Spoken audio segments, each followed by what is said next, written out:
Deməli, Newton qanunları. Bu tipli sualda biz nə edirik? Birinci sual. F1, F2 qüvvələrin əvəziyyəti modulunu hesabla. Bunu iki üsulla eləmək olar. Ən rahat yolu fiquru tamamlamaqdır. Bunu tamamlasaq, uzadırıq bunu və belə tamamlayırıq. Ortadan çıxan xətt bizə verir əvəziyyəci qüvvəni. Və bu hissədən bu hissəyə 1-dən 4-ə 3-dürsə, təbii ki, digər yarısı da 3 olacaq. Və 3, 3 demək əvəziyyəci qüvvə neçə olacaq? 6. Ən rahat yolu fiqura tamamlamaqdır. Bir də cavabımız olacaq C variantı. Başqa da deyə bilərsiniz ki, müəllim necə gedək? Praksiya yolu ilə getmək olar. F1-in x ox üzrə proyeksiyası, birinci qüvvənin x ox üzrə proyeksiyası 1-dən 4-ə gəlib 3-dür. F1-in y ox üzrə proyeksiyası, daha doğrusu burada yandan yazım. Y ox üzrə proyeksiyası 2-dən qalxıb neçəyə? Y ox üzrə 3-ə. 1-dir. F2-nin x ox üzrə proyeksiyası. Yəni 1-dən 4-ə gəlib F2, x ox üzrə 3-dür. F2-nin y ox üzrə proyeksiyası 2-dən düşüb 1-ə. 2-dən düşüb 1-ə. Yəni mənfi 1. Toplananları proyeksiyaları toplayırıq. Fx eləyir. Bunun ikisinin cəmi 6. Fy gedir. Bu ikisinin cəmi 0. Və proyeksiyalardan biri 0-dırsa, yəni toplananlardan biri 0-dırsa, əvəzləyicisi digər toplanan olur, yəni 6. Deməli, əvəzləyici qüvvəmiz 6-dır. Bu usulla da gedə bilərik. Əgər həm fx, həm də fy-in qiyməti olsaydı, misal üçün fy-in qiyməti 8 olsaydı, 6, 8 Pifaqorla tapacaqdıq 10. Amma 1 onsuz 0 olduğu üçün yəni artıq Pifaqora ehtiyac yoxdur. Pifaqorla onsuz eyni yerdə dalınır. Olacaq elə 6. 2. Bu tip sualları nə idi? Bağı çisilən təpəməz blokda hərəkətində 3 dənə üsulumuz vardı. Sistemin təcilini tapırdıq. Kütlələrin fərqi böl kütlələrin cəmi Rulesun səbəşmə təcili J. Gəlmə müqayisini tapırdım. 2 M1 M2 böl M1 plus M2 J. Yerdəşməni tapırdım. A T ekvatı böl 2. Yəni buradan buraya yerdəşmə və yaxud buradan buraya yerdəşmə. Hər birinin yerdəşməsi. İndi bizə də deyir ki, gəlmə qüvvəsini hesabla. Gəlmə qüvvəsi tapanda nə edirəm? 2, kütləm neçədir? 1, digərinin kütləsi 3. 1 vur 3. Bölünsün kütlərin cəmi 1 plus 3. Bu da bizə neçə verəcək? 6 bölünsün 4. Yox, 6 bölünsün 4 verir. Hə, J-ni yaddan çıxardım. J-yə vurmadım. Ona vururam. Olacaq 15. Yəni 2 olundu Y variantı. Düsturları da yadımıza saldıq. Gəldi üçüncü suala. Deyir ki, birinci halda cismin təcili bu qədər, ikinci halda bu qədər cisimlərin kütlərin nisbətini tap. Burada M1-i tapanda ən rahatı təcili 2-dir. Qüvvəsi də 10-dursa, M1 olub neçə? 5. Yəni 10-u bölürəm 2-yə 5. İkinci halda kütlələr M2 ilə M1-dir. 24 bunun ikisinə də artır. 24 bərabərdir. Kütlələrin cəmi M1 plus M2 vurulsun nəyə? J-yə. Kütlələrin cəmi birini 5-dir, digərini bilmirəm. Vururam J-yə, 10-a. Gəl təcili, nə olacaq? Təcilə. Təcil neçədir? İkincinin təcili 3-dür. Vururam 3-ə. Vur 3-ə. Kütlələrin cəmi vurulsun təcili bərabər olur qüvvə. Buradan da M2-ni tapanda neçə eləyir? 5 plus 20, M2 olur 3. Bu 5 idi onsuz, bu 3-dür. Yəni cəmi eləyəcək 8. 8-i vuracam təclə 3-ə olacaq 24. Deməli, M1-im 5-dir, M2-im 3-dür. Bizə də bunların nisbətini istəyir. M2 bölü M1. 3-ü böləcəm 5-ə. Deməli, nisbət olacaq 3 bölünsün 5. Yəni, D variantı. 4-də sadəcə təcil bilməliyəm. Və bu tənlikdə AT ekvatı böl 2 tənliyi idi. Təcil 5 yox, 10-dur. A böl 2-nin yerinə 5 dayanıb, təcil 10-dur. Təcil 10-dur, qüvvə də 10^1 kilonewton, yəni 100 newtondur. 1000-ə vurdum, kilonu çevirdim. Kütləni tapanda nə edirəm? Qüvvəni bölürəm təcizə. Yəni 100-ü bölürəm ona, eləyəcək 10. 4-də cavabımız olacaq Y variantı. Sadəcə burada tənlikdəki təcilin qiymətini Bilmək lazımdır.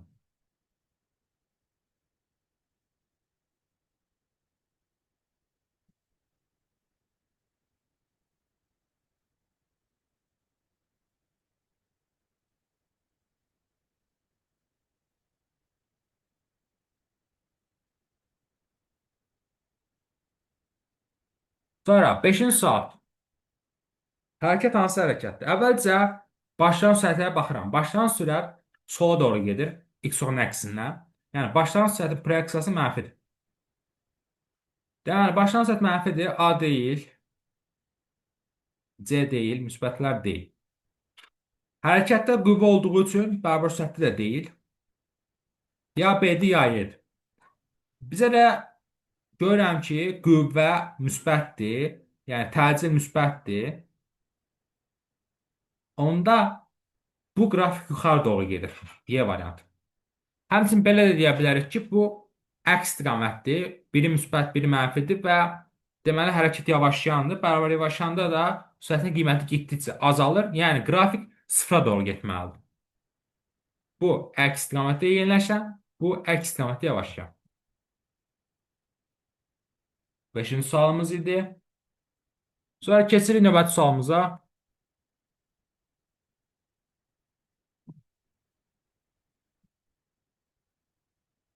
6. Deyir ki, hansı zaman intervalında cisimlə bağlı hesablama sistemi inersial hesablama sistemidir? İnersial hesablama sistemi nə idi? Newtonun birinci qanunu ödəyən sistemlərdir. İnersial hesablama sistemləri və yaxud ətalət hesablama sistemləri. Newtonun birinci qanunu ödəyən sistemlər. Newtonun birinci qanunu deyir ki, cisimə başqa cisimə təsir etmirsə və ona edilən təsir bir-birini tazlaşdırırsa, cisim ya sükunət ya da düz xətti bərabər sürətli hərəkət halını saxlayar. Yəni cisim ya sükunətdə olur ya da düz xətti bərabər sürətli hərəkətdə. Qüvvə sıfır olacaq hər iki halda. Qüvvənin də sıfır olduğu variant T4 ilə T5'dir. Yəni B variantı. 7-də cismin kütləsi ilə təcilin hasili, yəni MVA bizə nəyi verəcək? Qüvvəni. İşin üstürü Fs idi. Sürətin üstürü S bölünsün T. V bərabər S bölü T. İşlə bərabər A bərabər Fs. Gücün üstürü A bölü T. Sıxığın üstürü M bölünsün V.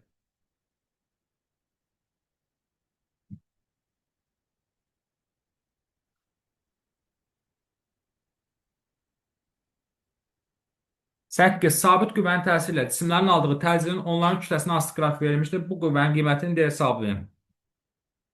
Burada qüvvənin qiymətini hesablayan nə? F bərabərdir. MA M 5'dir. A'sı ona uyğun A'sı xəttəsə belə 4'dür.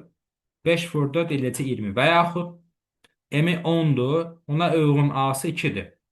10 vur 2 o da edir 20. Hər iki halda qüvvənin qiyməti edir 20. Yəni Y variantı. 9'da isə bir dənə cisim yuxarı atılıb. Yuxarı atılıbsa, hərəkət istiqaməti yuxarı, müqavimət qüvvəsi onu aşağı salmağa çalışır. Hərəkətin əksinə yönəlir müqavimət qüvvəsi. Adından görünür ki, müqavimət qüvvəsi. Ağırlıq qüvvəsi də onsuz həmişə aşağıdır. Aşağı doğru çəkən qüvvələr bir-birindən bərabər, eyni istiqamətdə olduğu üçün əvəzedici qüvvəni tapanda bunları toplayıram. Əvəzedici qüvvə də nədir? MA-dır. MA bərabərdir. MG plus F müqavimət olacaq. Yəni B variantı. Əgər bizə desəydi ki, aşağı atılıb desəydi, onda MG'si onsuz aşağıdır, müqavimət onu yuxarı doğru qaldıracaqdır. Əks istiqamətdə əvəzedici qüvvəni tapanda artıq MG'dən çıxacaqdım F müqaviməti. İstiqamətlərə görə baxır. Eyni istiqamətli qüvvələr çıxılır, eyni istiqamətli qüvvələr toplanır, əks istiqamətli qüvvələr çıxılır. 10-cu sual. Bir cismin digər cismə təsirini xarakterizə edən kəmiyyət qüvvə idi. Təsiri xarakterizə edir. 11-də qarşılıqlı təsirdə qüvvələr bir-birinə bərabərdir. Bu zaman iki cismin kütlələri nisbəti 2-dirsə, təcillərin nisbəti nəyə bərabərdir? Təcil cismin hərəkət təcili Newtonun ikinci qanuna görə qüvvə ilə düz cismin kütləsindən tərs mütasibdir. A bərabərdir F bölünsün M. Burada da M1 bölü M2 nisbəti deyirsə 2-dir. Deməli, bunun tərsi olacaq. A1 bölü A2 nisbəti olacaq 2-də 1 tərsi. Yəni 10-da 5 A variantı.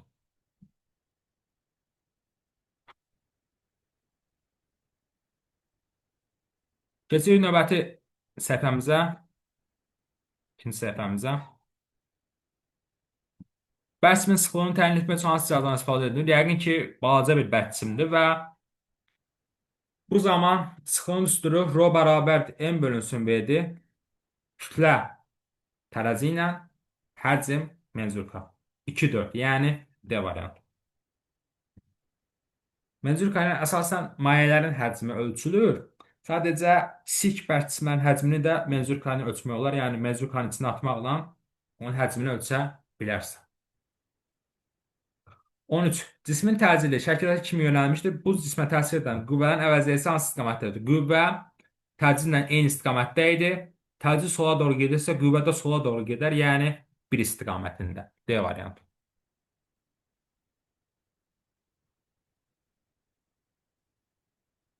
14. Maddi nöqtə 4 qüvvənin təsirlə düz xətti bərabər sürətdə hərəkət edir. Bərabər sürətdə hərəkətdə əvəzedici qüvvəmiz sıfırdır.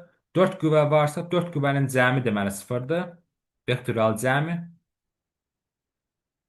Qüvvələr vektoral toplanır. Vektoral kəmiyyət olduğu üçün. Burada da deyir ki, F4 ilə F3-ün cəmi F2-dir.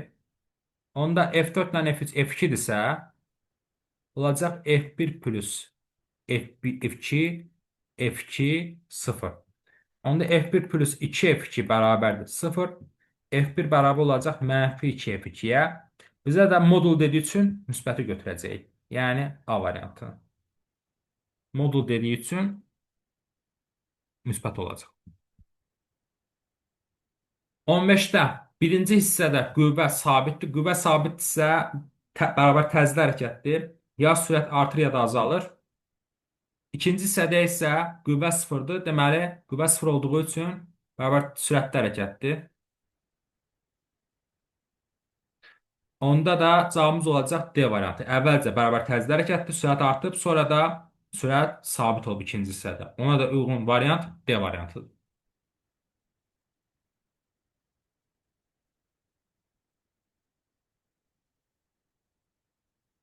16 aşağıda qaldı. 16-da deyir ki, cisim bərabər təzyiq hərəkəti, bərabər təzyiq hərəkətdə qüvvə sabitdir, çünki təcili sabitdir, bərabərdir. Qüvvənin də sabit olduğu variant A ilə B-dir. O-dan A-ya qüvvə azalır, azalan təcili hərəkətdir. A-dan B-yə qüvvə sabitdir, bərabər təcili hərəkətdir.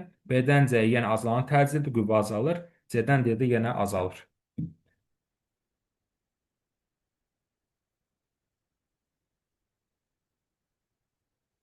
17. Əks istiqamətdə qüvvələr yönəlibsə, əks istiqamətdə qüvvələr çıxılır. 34-dən çıxıram 22-ni, olur 12. 18. Vacib suallarımızdan biri hamar üfüqi səthdə qoyulmuş kütlələr verilib. Bu zaman F12 Newton qüvvədən dartır. Yəni F-in dartdığı görürəm ki, kütlə F soldadır və ən sonda olduğu üçün hamısını da artır. 3 m-də də artır, 2 m-də də artır, m-də də artır. Vaqon söhbəti. Olacaq 6 m. Deməli, F-in dartdığı kütlə 6 m-dir. Gəlmə qüvvəsi isə T sola doğru yönəlib və soldakı m-i, ən sondakı m-i dartmır, ona görə bağlı deyil. Sağdakılara bağlıdır. 2 m də artır, 3 m də artır. Dartdığı kütlə 5 m-dir. Onda F-i T-yə bölsək, olacaq 6 bölünsün 5. Bizə də F-i 12 veribsə, deməli, gəlmə qüvvəsi olacaq 12 vur 5 bölü 6 T gəlmə qüvvəsi olacaq 10. Deməli, bunun qiyməti 18-də 10-dur T-nin qiyməti. F 12-ni də artırsa, T ondan 1,2 dəfə, yəni 5-də 6 dəfə kiçik qüvvədir, olacaq 10. Nə qədər az kütlədə artırıramsa, o qədər qiymətim az olur, qüvvənin qiyməti. 19-da isə yenə sürət sağadır, x ox istiqamətindədir. Bu zaman sürət müsbətdir, başlanğıc sürətin proyeksiyası müsbətdir və qüvvə ilə eyni istiqamətdədir. Deməli, bu yeniləşən hərəkətdir, bərabər yeniləşən hərəkətdir. Yeniləşən də qrafiki bir variantı doğrudur, sürət getdikcə artır. 2-də bərabər yavaşlayandır, 3-də bərabər sürətlidir. Bunlar deyil. 4-də ümumiyyətlə hərəkət yoxdur, S sabitdir. 5-də yeniləşəndir, bu da doğrudur. 6-da isə bərabər yavaşlayandır. Cavabımız olacaq 1 ilə 5.